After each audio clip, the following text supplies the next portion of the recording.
जय हिंद साथियों। बीपीएससी 3.0 को ध्यान में रखते हुए जिसकी परीक्षा आप देखेंगे आगामी आपके अगस्त में 24 से स्टार्ट हो जाएगी, तो उसको ध्यान में रखते हुए आइए देखते हैं बीपीएससी 2.0 में किस प्रकार के प्रश्न आपके पूछे गए थे। तो आइए इन प्रश्नों को एक बार देख लेते हैं। अगर आपने इस परीक्षा को दिया होगा तो आपको ये अच्छे से पता होगा। तो आइए देखते हैं एसएसटी के अंतर्गत जो आपका परीक्षा हुआ था 6 to 8 में, उसके अंतर्गत जो आपका हिस्ट्री वाला पार्ट था, यानी आपके देखेंगे कि 3 पार्ट में आपका पेपर था। पहले पार्ट में आपका क्वालिफाइंग जो आपके थे प्रश्न वो आए थे हिंदी और अंग्रेजी वाले। उसके बाद आप देखेंगे पहला दूसरा पार्ट में आपका जीएस के प्रश्न थे। तीसरे में अगर जो भी आपने सब्जेक्ट चूज किया था उसके हिसाब से था। तो आइए इसमें देखते हैं कि आपके हिस्ट्री में किस प्रकार के प्रश्न पूछे गए थे जो आपकी परीक्षा की दृष्टि से काफ़ी महत्वपूर्ण होंगे। तो पहला प्रश्न देखेंगे, आपसे पूछा था कौन से यूरोपियन देशों ने भौगोलिक खोज प्रारंभ की जिसमें अमेरिका, एशिया एवं अफ्रीका का औपनिवेशीकरण आरंभ हुआ। आपको ये बताना था। तो जो आयोग ने जिसका आंसर सही माना हम आपको वही बताएंगे, जो आपके लिए भी अच्छा रहेगा, आसानी से आप ध्यान में रखे रहेंगे। आइए देखते हैं। तो इसका आप देखेंगे आपके ऑप्शन दिए हुए हैं पुर्तगाल और स्पेन, दूसरे में आप देखेंगे फ्रांस और इंग्लैंड, तीसरे में जर्मनी और इटली, उपयुक्त में से एक से अधिक और इनमें से कोई नहीं। तो आपको इसमें बताना था कि इसमें आपका कौन सा विकल्प सही है। तो आप देखेंगे पुर्तगाल और स्पेन आयोग ने इसमें सही माना था, तो इसमें आपका पहला ही विकल्प सही हो जाएगा। आइए ऐसे ही आगे बढ़ते हैं और दूसरे प्रश्न में देखते हैं। तो दूसरे में देखेंगे आपसे पूछा है कि प्रारंभिक भौगोलिक खोजों का परंपरागत मत क्या है। आपको ये बताना है प्रारंभिक भौगोलिक खोजों का परंपरागत मत क्या है। आपको बताना है आर्थिक कारण, नए क्षेत्रों की खोज, ईसाई धर्म का प्रचार, उपयुक्त में से एक से अधिक, इनमें से कोई नहीं। तो आपको इसमें बताना है कि क्या है। तो आप देखेंगे कि आयोग ने इसमें एक से अधिक का विकल्प सही माना है, अर्थात इन तीनों को इसमें सही माना है। तो इस प्रकार से इसमें आपका विकल्प डी सही हो जाएगा। आइए वीडियो में आगे बढ़ते हैं और अगले प्रश्न को देखते हैं। तीसरे में देखेंगे बोस्टन टी पार्टी की घटना कब घटी थी। आपको ये बताना है। तो इसमें आप देखेंगे कि आपका 1773, यानी विकल्प सी आपका सही हो जाएगा।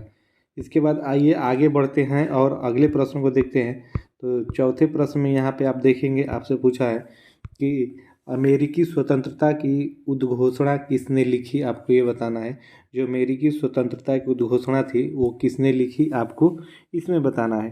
तो इसमें आयोग ने देखेंगे आपका थॉमसन जेफरसन को माना है, यानी विकल्प ए को ही सही माना था।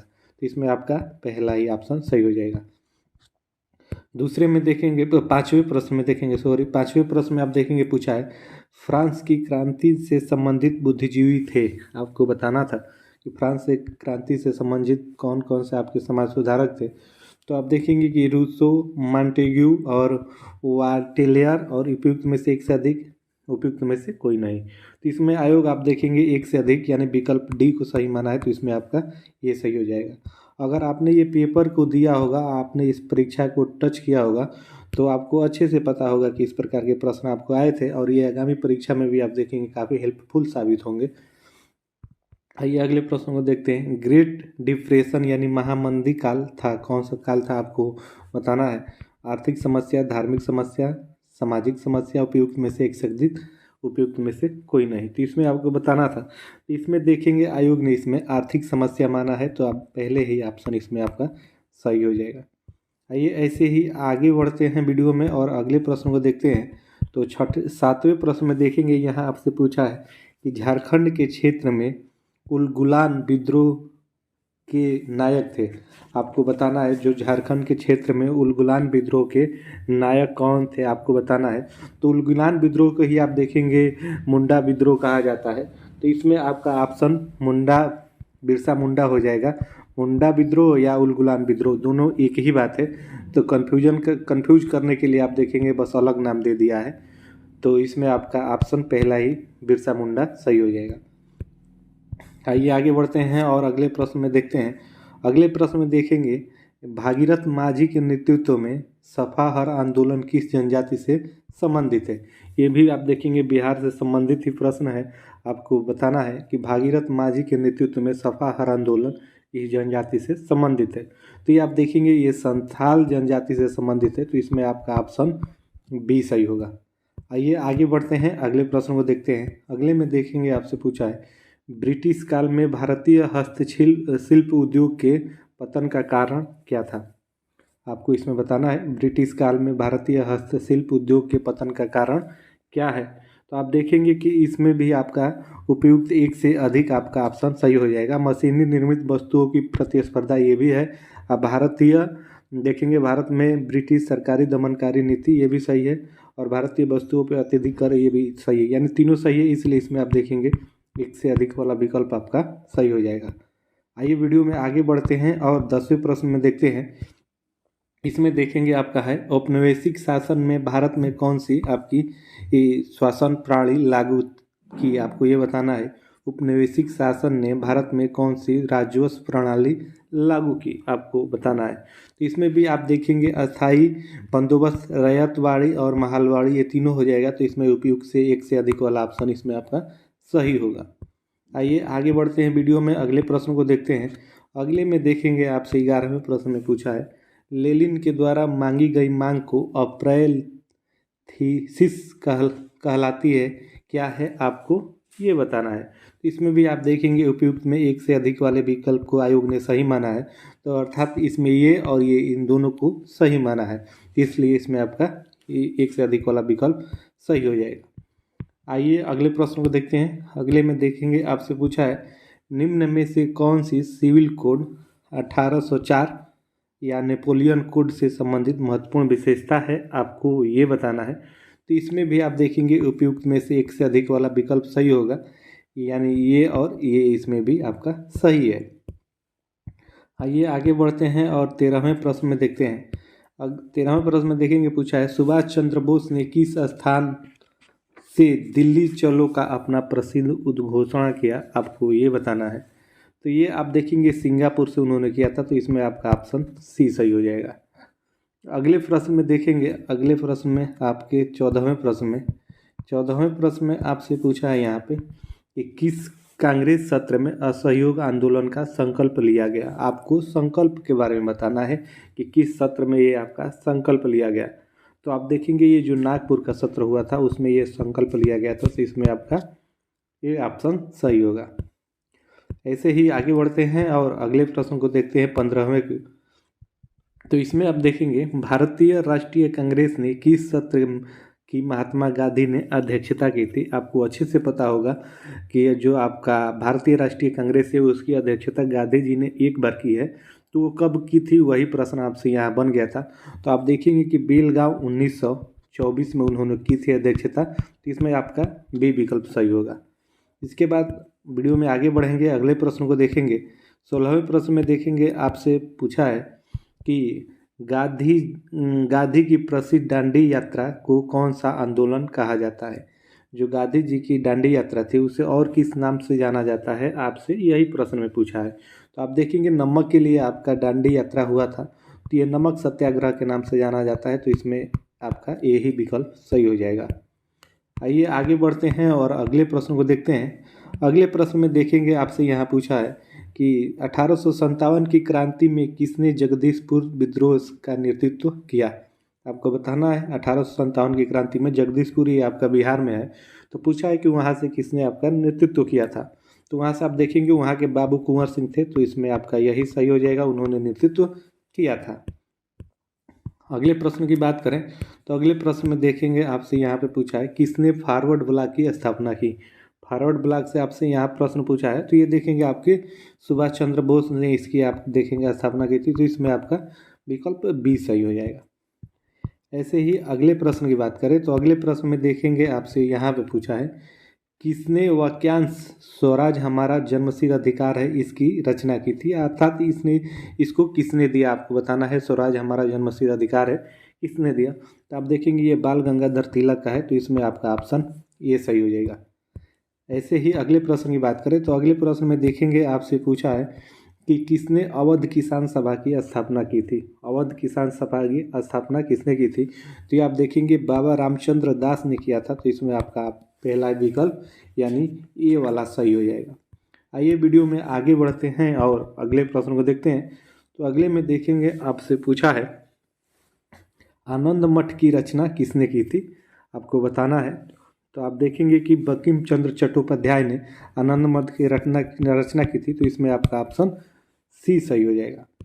आइए अगले प्रश्न की बात करें। तो अगले प्रश्न में देखेंगे, आपसे पूछा है भारतीय उपमहाद्वीप के उत्तर पश्चिम क्षेत्र में सविनय अवज्ञा आंदोलन का नायक कौन था। आपको सीधा ये बताना है कि सविनय अवज्ञा आंदोलन के नायक कौन थे। तो आप देखेंगे अब्दुल गफ्फार खान के अध्यक्षता में ये हुआ था, तो इसमें आपका ये ही सही हो जाएगा, वही ये नायक थे। आइए वीडियो में आगे बढ़ते हैं और अगले प्रश्न को देखते हैं। अगले में देखेंगे, आपसे पूछा है कौन सा स्थान खाजा नामक मिष्ठान के लिए प्रसिद्ध है। खाजा के लिए कौन सा स्थान प्रसिद्ध है आपको बताना है। तो आप देखेंगे सिलाव ये प्रसिद्ध है, तो इसमें आपका ऑप्शन पहला सही हो जाएगा। अगले प्रश्न की बात करें। अगले में देखेंगे भागलपुर क्षेत्र प्रसिद्ध है, किसके लिए प्रसिद्ध है भागलपुर का क्षेत्र, आपको ये बताना है। तो आप देखेंगे काटन एवं सिल्क उद्योग के लिए प्रसिद्ध है, तो इसलिए आपका ऑप्शन पहला इसमें सही हो जाएगा। अगले प्रश्न की बात करें। अगले प्रश्न में देखेंगे, आपसे पूछा है निम्न में से कौन सा युग्म सही है। सही युग्म के बारे में आपको बताना है। तो आप देखेंगे ये लीची मुजफ्फरपुर के लिए प्रसिद्ध है, ये भी सही है। केला वैशाली में पाया जाता है, ये भी सही है। मखाना मधुबनी में भी है, ये सही है। तो इसमें आप देखेंगे उपयुक्त एक से अधिक वाला ऑप्शन सही हो जाएगा, अर्थात डी विकल्प आपका इसमें सही होगा। आइए वीडियो में आगे बढ़ते हैं। अगले प्रश्न में देखते हैं, तो कहाँ पर सर्वप्रथम छपाई तकनीक का विकास हुआ। छपाई तकनीक के बारे में आपको बताना है, सर्वप्रथम इसका विकास कहाँ हुआ। तो ये देखेंगे चीन में हुआ था, तो इसलिए आपका ऑप्शन इसमें पहला सही हो जाएगा। अगले प्रश्न की बात करें। अगले प्रश्न में देखेंगे, आपसे पूछा है कि 1917 में कोलकाता में प्रथम भारतीय जूट मिल की स्थापना किसने की थी। आपको बताना है 1917 में कलकत्ता में प्रथम भारतीय जूट मिल की स्थापना किसने की थी। स्थापना के बारे में पूछा है, तो सेठ हुकुमचंद ने की थी, तो इसमें आपका पहला ही ऑप्शन सही हो जाएगा। आइए आगे बढ़ते हैं, अगले प्रश्न को देखते हैं। अगले में देखेंगे होम चार्जेस क्या है, आपको बताना है होम चार्जेस क्या है। तो आप देखेंगे आयोग ने इसका विकल्प डी को सही माना है, यानी एक से अधिक। तो इसमें ऊपर आप देखेंगे सारे सही हैं, इसलिए इसमें ये माना है, तो इसमें आपका ये हो जाएगा। आइए आगे बढ़ते हैं, अगले प्रश्न को देखते हैं। अगले 29 प्रश्न को देखेंगे, 29वें नंबर के। तो किसने स्वदेशी आंदोलन की प्रेरणा हेतु भारत माता की पेंटिंग चित्रित की थी, आपको बताना है। किसने स्वदेशी आंदोलन की प्रेरणा हेतु भारत माता की पेंटिंग को चित्रित की थी। तो ये अवनींद्र नाथ टैगोर ने किया था, इसमें आपका पहला ही विकल्प सही हो जाएगा। वीडियो में आगे बढ़ेंगे, अगले प्रश्न को देखेंगे। अगले प्रश्न में देखेंगे किसने यंग इटली नामक गुप्त संस्था की स्थापना की थी। यंग इटली नामक गुप्त संस्था की स्थापना किसने की थी, आपसे ये प्रश्न बना है। तो ये देखेंगे आपकी मैकेंजी हो जाएगा, तो पहला ही ऑप्शन इसमें आपका सही हो जाएगा। वीडियो में आगे बढ़ेंगे, अगले प्रश्न की बात करेंगे। तो अगले में देखेंगे, आपसे पूछा है 1920 ईस्वी के असहयोग आंदोलन के दौरान कांग्रेस के विधान परिषदों के बहिष्कार के सिद्धांत का कौन प्रबल विरोधी था। विरोधी के बारे में इसमें आपका पूछा है, तो इसमें आयोग ने आप देखेंगे एक से अधिक को माना है, तो इसमें आपका विकल्प डी सही हो जाएगा। वीडियो में आगे बढ़ेंगे और अगले प्रश्न की बात करेंगे। तो अगले प्रश्न में देखेंगे, आपसे पूछा है कि यह किसने कहा कि क्रांतिकारियों का उद्देश्य आतंकवाद नहीं अपितु क्रांति और क्रांति का उद्देश्य भारत में राष्ट्रीय सरकार की स्थापना है। ये कथन आपके किसके हैं, ये आपसे पूछा है। तो ये कथन आपके सुभाष चंद्र बोस के थे, बाबू सुभाष चंद्र बोस। तो विकल्प आपका बी इसमें सही हो जाएगा। वीडियो में आगे बढ़ते हैं, अगले प्रश्न की बात करते हैं। तो अगले प्रश्न में देखेंगे, आपसे पूछा है राष्ट्रीय संघ के दायित्वों को निभाने के लिए किस पैक्ट में विभिन्न देशों ने मिलकर यह घोषित किया कि युद्ध को राष्ट्रीय नीति उपकरण न बनाया जाए। तो आपको ये बताना है किसने किया। तो ये आप देखेंगे कैलाग वृहद पैक्ट के तहत ये हुआ, तो इसमें आपका विकल्प ए सही हो जाएगा। वीडियो में आगे बढ़ेंगे और अगले प्रश्न को देखेंगे। तो अगले में देखेंगे औद्योगिक क्रांति के संदर्भ में कर्डिग शब्द किसे इंगित करता है, आपको बताना है। तो आप देखेंगे उस प्रक्रिया को जिसमें कपास या ऊन की कटाई की जाती है, तो इसे इंगित करता है, तो इसमें आपका विकल्प बी सही हो जाएगा। वीडियो में आगे बढ़ेंगे और अगले प्रश्न को देखेंगे। तो अगले प्रश्न में देखेंगे, आपसे पूछा है कि गांधी इज हिज टाइम एड व्हाट्स किसने लिखी आपको बताना है। गांधी इज हिज टाइम एट्स आवर्स किसने लिखी आपको ये बताना है। तो आप देखेंगे ये डेविड हार्डमैन द्वारा लिखी गई, इसमें आपका पहला ही विकल्प सही हो जाएगा। आइए अगले प्रश्न को देखते हैं। अगले में देखेंगे आपसे पूछा है संयुक्त राष्ट्र संघ यूएनओ के संविधान चार्टर में कुल कितने अनुच्छेद तथा अध्याय हैं आपको बताना है। तो आप देखेंगे कि 111 आपके अनुच्छेद और 18 अध्याय हैं, तो इसमें आपका ऑप्शन बी सही हो जाएगा। आइए अगले प्रश्न को देखते हैं। अगले में देखेंगे आपसे पूछा है ब्रेटन वुड्स सम्मेलन का मुख्य उद्देश्य आपको बताना है। तो इसमें आयोग एक से अधिक का विकल्प माना है, तो इसमें आपका विकल्प डी सही हो जाएगा। आइए आगे बढ़ते हैं वीडियो में और अगले प्रश्न को देखते हैं। तो चीनी लोक गणराज्य की स्थापना किस वर्ष हुई आपको बताना है कि चीनी लोक गणराज्य था तो उसका स्थापना किस वर्ष हुआ। तो इसमें आप देखेंगे उपयुक्त में से कोई नहीं, अर्थात आपका ई विकल्प सही हो जाएगा। इसकी स्थापना की आप बात करेंगे तो आप देखेंगे कि इसकी स्थापना 1 अक्टूबर 1949 को हुआ था। तो ये भी आप ध्यान में रखेंगे आगे के लिए, आगे आपसे डेट भी पूछ सकता है। इसमें आपका 1 अक्टूबर 1949 होगा। आइए आगे बढ़ते हैं, अगले प्रश्न को देखते हैं। तो अगले प्रश्न में देखेंगे आपसे पूछा है औद्योगिक क्रांति के उत्थान में किस कारक ने सहायक की भूमिका निभाई थी। औद्योगिक क्रांति के उत्थान में किस कारक ने सहायक की भूमिका निभाई थी आपको बताना है। तो इसमें भी आप देखेंगे आयोग ने एक से अधिक वाला विकल्प माना है, तो इसमें विकल्प आपका डी सही होगा। आइए हिस्ट्री यानी इतिहास के अंतिम प्रश्न को देख लेते हैं। आपको पता होगा कि 40 प्रश्न आपके 2 विषय से आए थे, तो हिस्ट्री के ये 40 प्रश्नों को हमने इस वीडियो में कराया है। इससे पहले की एक वीडियो में हमने जो आपका भाषा का पेपर हुआ था हिंदी और अंग्रेजी उसको कराया है, एक वीडियो में हमने जीएस को कराया है। तो इसके अगले वीडियो में हम आपको जियोग्राफी के 40 प्रश्नों को एक वीडियो में करा देंगे, जो आपकी आगामी 3.0 की तैयारी के लिए काफ़ी मददगार साबित होगा।